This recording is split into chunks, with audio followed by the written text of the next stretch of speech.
Uma alegria nós vivermos a experiência com a Sagrada Escritura no programa A Bíblia no Meu Dia a Dia. Mais uma alegria imensa saber que você está conosco, vivendo esta aventura maravilhosa de, no Espírito, lermos as Escrituras e colher aquilo que Deus quer falar com cada um de nós, comigo e com você. Nós estamos estudando os Atos dos Apóstolos, você pode anotar aí no seu caderno de estudo bíblico.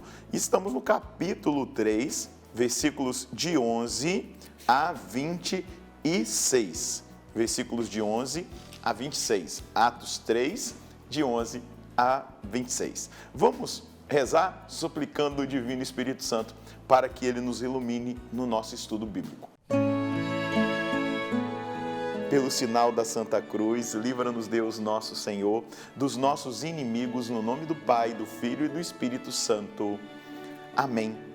Vinde, Espírito Santo, enchei os corações dos vossos fiéis e acendei neles o fogo do vosso amor. Enviai o vosso Espírito e tudo será criado e renovareis a face da terra. Oremos, ó Deus que instruíste os corações dos vossos fiéis com a luz do Espírito Santo.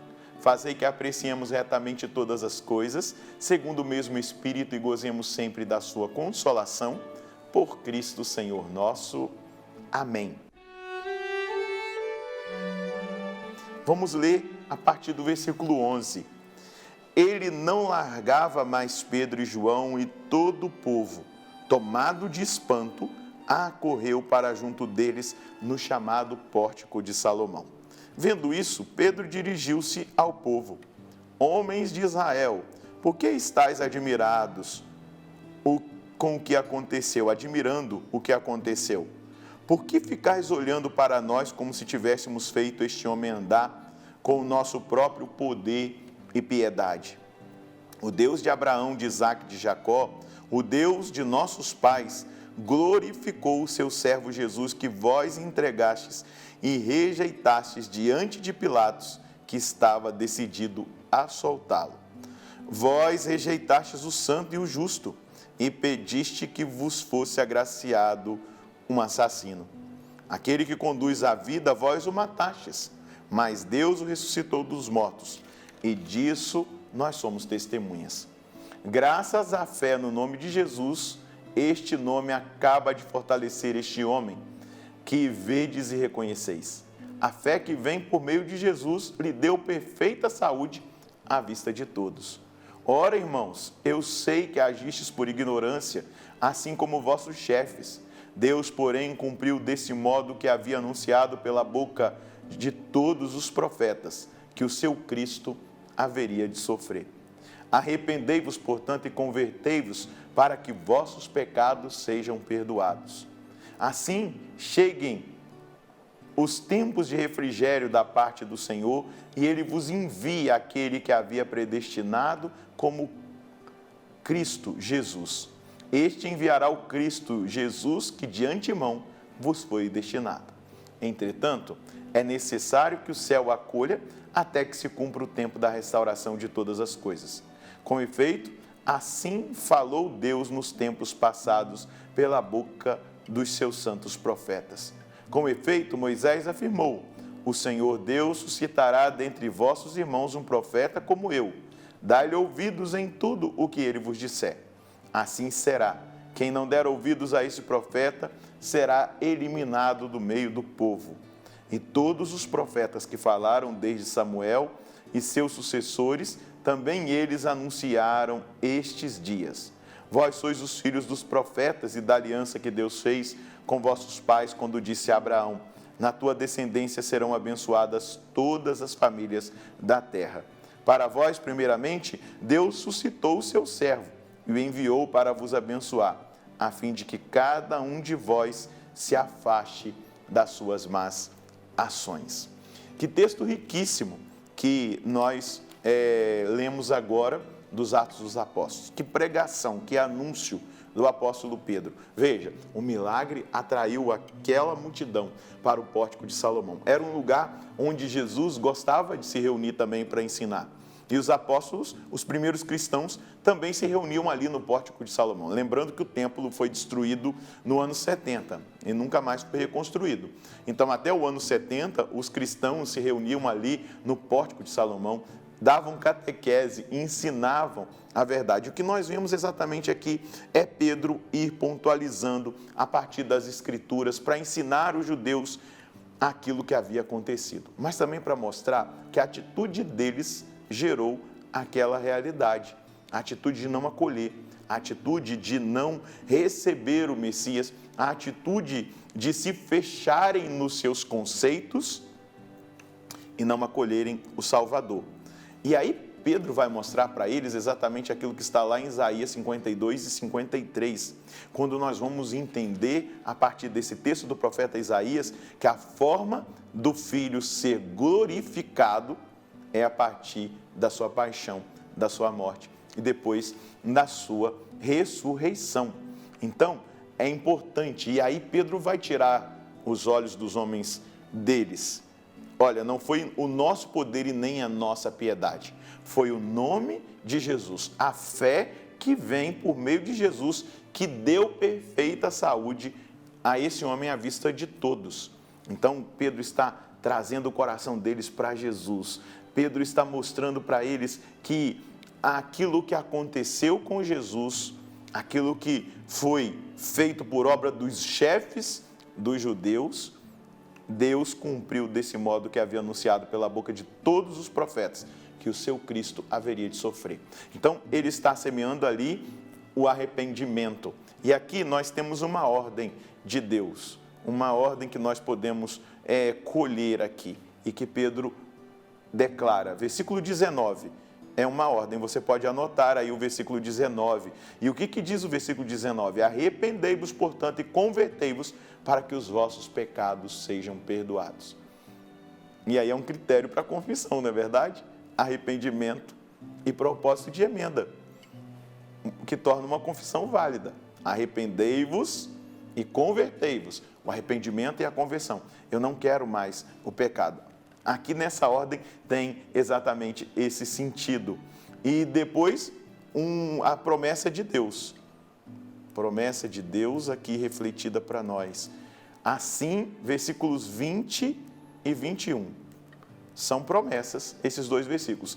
Assim cheguem o tempo de refrigério da parte do Senhor, e Ele vos envia aquele que havia predestinado como Cristo, Jesus. Este enviará o Cristo, Jesus, que de antemão vos foi destinado. Entretanto, é necessário que o céu o acolha até que se cumpra o tempo da restauração de todas as coisas. Com efeito, assim falou Deus nos tempos passados pela boca dos seus santos profetas.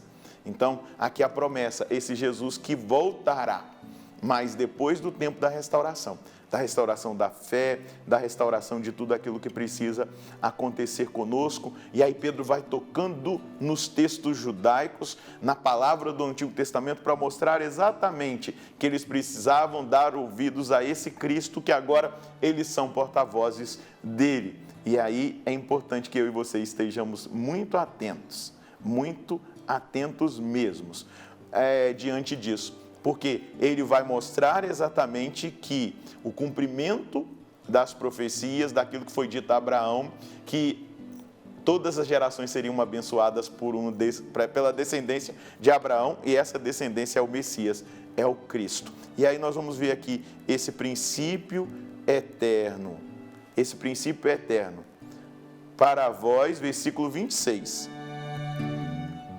Primeiramente, Deus suscitou o seu servo e o enviou para vos abençoar, a fim de que cada um de vós se afaste de suas más ações. Aqui esse princípio eterno é sempre assim, sempre será assim. Quando nós acolhemos esse servo, esse Jesus, nós somos abençoados. E abençoados nós deixamos, nós nos afastamos das más ações. É exatamente o processo da conversão.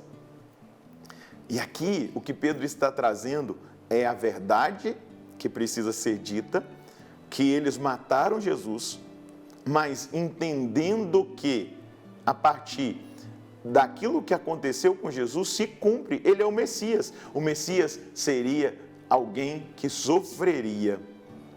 Eles entendiam até então que o Messias viria para libertá-los do poder político, mas muito mais do poder político. O Messias, Jesus, o servo sofredor, aquele que morreu, que padeceu, antes de morrer, a crucifixão. Mas esse Messias que ressuscitou, ele não veio libertar simplesmente de um poder político. Ele veio para nos libertar do diabo, ele veio para nos libertar do pecado, ele veio para nos libertar da morte.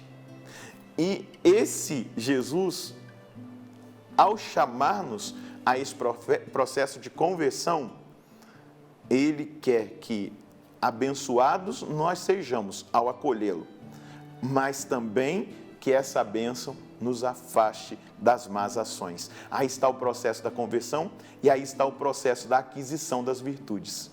Nós precisamos tratar o nosso coração, as nossas tendências, os nossos vícios com as virtudes. Nós precisamos, a partir desse encontro com o Senhor, com o Messias, aplicar-nos a viver a vontade de Deus, o querer de Deus. E a partir daí, nós entendemos que o querer de Deus é que nós caminhamos na virtude e abandonemos toda e qualquer espécie de vício, de más ações que nos afastam de Deus. Então, a mensagem de Deus hoje para nós: o encontro com Jesus nos leva a viver uma vida abençoada, ou seja, a um constante abandono das más ações e da conquista das virtudes. É exatamente isso que nós experimentamos. Quando nós encontramos com o Senhor, Ele nos toca, nós o reconhecemos e a partir de então vivemos uma vida abençoada, abandonando as más ações e lutando para conquistar as virtudes. E isso tudo por meio da oração, porque a palavra nos conduz à oração. Senhor, essa palavra que nos remete a Ti e nos remete a tudo aquilo que o Senhor fez por amor de nós, a sua paixão, a sua morte, a sua ressurreição, o anúncio da boa notícia e tudo aquilo, Senhor Deus, desde a encarnação até a sua paixão, morte e ressurreição, os sacramentos, a palavra que nos é dada, a sucessão apostólica, tudo aquilo que a igreja vive, nos conduz e nos remete a exatamente a esse chamado, reconhecê-lo como Messias e reconhecer que o Senhor sofreu, o Senhor passou pela paixão, pela morte e ressuscitou por amor de cada um de nós. O Senhor é o servo sofredor, mas o Senhor é o Deus que vence a morte, que vence o pecado, que vence, Senhor, o diabo e que também quer que nós sejamos vencedores. E nós seremos verdadeiramente abençoados, não simplesmente como alguns dizem, por possuirmos bens, até mesmo por termos uma saúde. Não é só isso, Senhor. Isso é uma graça, é uma bênção. Mas nós só seremos abençoados verdadeiramente quando nós permitirmos que o trabalho do Senhor, pela força do seu Espírito, nos leve a abandonar as más ações. Hoje, diante da sua presença e movidos pela palavra, eu quero pedir por mim, por cada um dos meus irmãos e das minhas irmãs que estão agora rezando a partir da provocação da palavra, que o Senhor nos dê a graça para que nós escolhamos as boas ações, para que nós escolhamos as virtudes e abandonemos os vícios. Faça, Senhor Deus, na nossa vida, na minha vida, nessa hora, essa graça. Que o seu Espírito mova o meu coração para as boas ações, para o bem e não para as más ações, para os vícios. Que eu, pelo seu Espírito, consiga vencer as tendências da minha carne, a tentação do demônio e as sugestões do mundo, para que verdadeiramente eu viva na sua bênção, na salvação que o Senhor veio trazer e que conquistou por nós lá na cruz. Muito obrigado, Jesus, por esse chamado. Muito obrigado por essa graça que nos alcança. E é exatamente isso, meu querido irmão, minha querida irmã, que o Senhor quer de cada um de nós. Que nós vivamos na bênção do Senhor, porque Jesus é essa bênção encarnada. Jesus é o cumprimento daquilo que foi dito sobre Abraão. Todas as famílias da terra serão abençoadas, mas Jesus veio nos chamar para um caminho de santidade, um caminho de salvação, de vida eterna. E isso se dá quando nós abandonamos as más ações e trabalhamos na conquista das virtudes. Que Deus possa abençoar você, a sua família, e nós nos encontraremos no próximo programa. No nome do Pai, do Filho e do Espírito Santo. Amém.